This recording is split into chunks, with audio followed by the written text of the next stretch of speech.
Gaia Online, and I don't know, I'm hoping they all have some news to share with you. Are there any reporters? Any reporters, any media? A few? Okay. So they're going to be actually maybe sharing some news with us, because I think each one of them has some new releases coming, things they're working on. So we'll see if we can get it out of them. We'll lock the doors until they share their big news with us. I think I'm the odd man out here. Our demographic is young females, so 14 to 22. But obviously the hardcore spenders are the males in the emerging markets. We're global, so you can access us obviously from anywhere in the world. Most of our users are from North America, US, Canada, some Latin America. We have billing methods almost everywhere through mainly credit cards, branded credit cards. But obviously we're not satisfied with that. Historically, Gaia has been mostly a US-centric based business, so we're going to localize. We've sent a few probes out. The countries that interest me the most right now are Brazil, Germany is a really good one, Korea, I think Taiwan is really interesting, and then per Julie's report, I think Turkey should probably be on the list there for us. I think most of us probably generally tend to look at ARPUs across countries, and that sort of stack ranks how you want to go after it, but I would actually say, in agreement with Sergey, if you want to go after a country, just make sure your flows, your billing methods, everything is truly localized to that flow, and you'll see really good results. We just had a really remarkable experiment in Brazil, actually, with the help of Rixty, and the numbers are really staggering. So if you set everything up right and you really focus on each country, you should see some really good results. I did not pay him, but thank you. Well, indirectly, I guess I did. Okay, and talk about localization or what your plans are to localize and any crazy promotions you've done in your virtual world. So for localization, I think the best practice has always been localize as deeply as you can, so you don't run into some of these mishaps like Google Translate, but then again, where we would be without all your bases belong to us, right? So we need some of that Google humor in there. For us, it's a little different in the sense that there's not a lot of storyline around the game. It's mostly UGC content. People come in to socialize. So just even light localization to invite people through the door is quite helpful. And we've seen those kind of probes, and it absolutely does invite new users in to participate and socialize. More importantly to us, it's the culturalization. So we sell thousands upon thousands of virtual items, more from a fashion sense of how your avatar looks.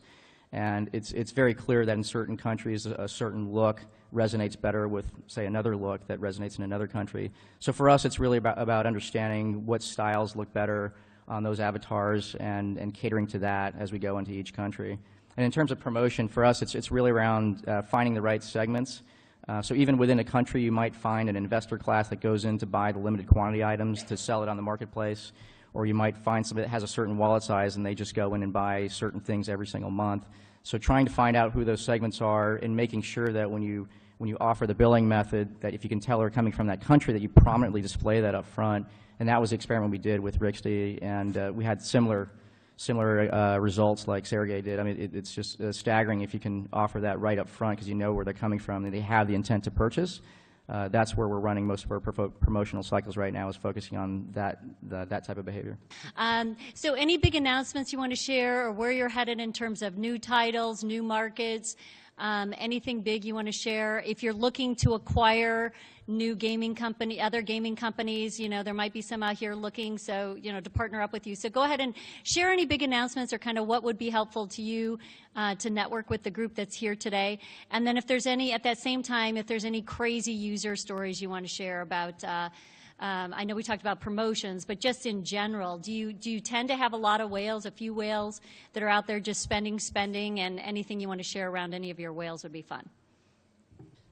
Great. So announcements. So one of the really cool things about Gaia is the retention rates are about 5 years on average. So they come in when they're 14, and then they grow up to be 19, 20, and they sort of age out by the time they're 21, 22. So a lot of folks for the past couple of years have been asking from the Gaia community that we'd like to have a product that's a little more aged up. So for the past 6 or 7 months, we've been working on such a product. So that product will release in the next couple of weeks, and we're really excited about it. It takes all the best that we've learned about Gaia, and it's put it into that particular type of format that we think will really resonate with that crowd. So, ooh, awesome. Yeah, so stay tuned for that. Whale stories, we don't have any kings, I don't think, but I believe there might be some kings. Yeah, we'll have to talk to Sergey later, see if I can cross-promote. Yes, that's right, princesses. But we do have whales. There's folks that spend upwards of $20,000 in our site. We love those kind of users, obviously. We treat them with kid gloves, give them very good VIP treatment for that. What else can I tell you about our whales?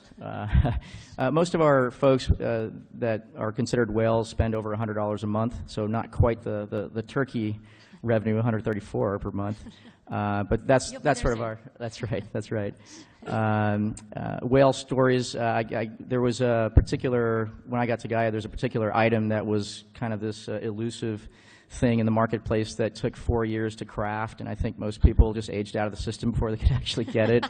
And I think there had to be like a solar eclipse or something to get it. Or, but in any case, I think there was 4 that were crafted in the history of Gaia, and in the gold marketplace, it was equivalent to like $1,000 if we sold it outright, and we hadn't sold it outright. So as an experiment, we just said we're gonna sell it to the community for a very short period of time, and sure enough, we sold oodles and oodles of these things at $1,000. There's a little halo that goes above your avatar. So, and the community was quite appreciative. I think in many of the games, people get pissed off because they don't want you to just spend your way to success, like buy the nuclear weapon and beat everybody. That you don't have to really earn your way into it.